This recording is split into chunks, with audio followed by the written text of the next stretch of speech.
Hello everyone, welcome to Drishti Judiciary's MCQs for Judiciary Exams program.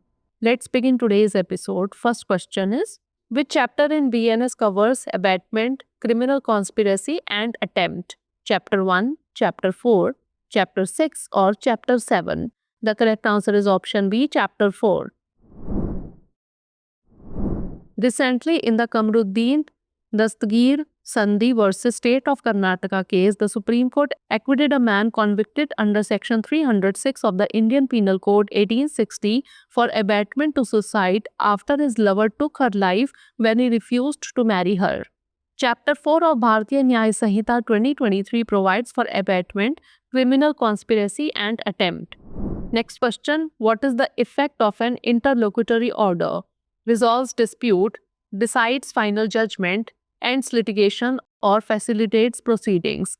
The correct answer is option D, facilitates proceedings.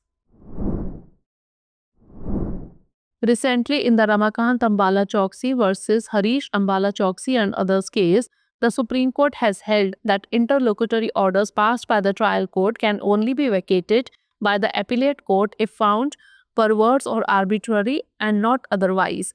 Interlocutory orders are defined as orders that do not finally determine the rights of the parties but are made to facilitate the progress of the case.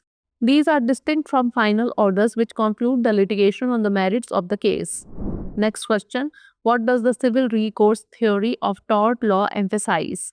Liability allocation, victim's right to seek redress, compensation only, or punitive damages. The correct answer is option B, victim's right to seek redress. Civil recourse theory is a significant concept in tort law that emphasizes the rights of individuals to seek remedies for wrongs done to them. This theory states that individuals have a right to pursue legal action against those who have harmed them, regardless of whether the harm was intentional or negligent. Next question, which section of the Transfer of Property Act 1882 defines the term lease? Section 104, Section 105, Section 106 or Section 107?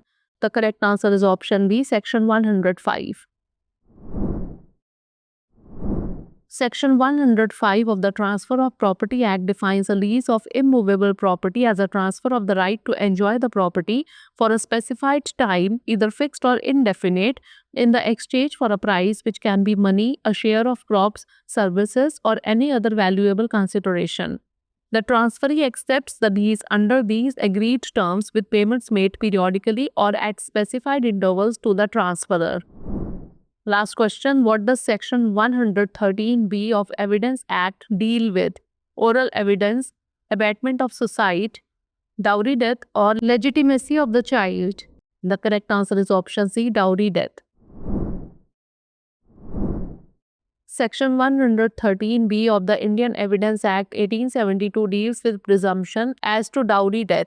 It states that when the question is whether a person has committed the dowry death of a woman and it is shown that soon before her death, such woman had been subjected by such person to cruelty or harassment for or in connection with any demand for dowry, the court shall presume that such person had caused the dowry death.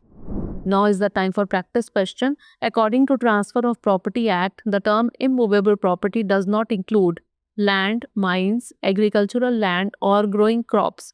Send the answer of this question in the comment section. Thanks for watching. Dear viewers, अपने exam की तैयारी को और बेहतर करने के लिए हमारे चैनल को लाइक, शेयर और सब्सक्राइब करना न भूलें।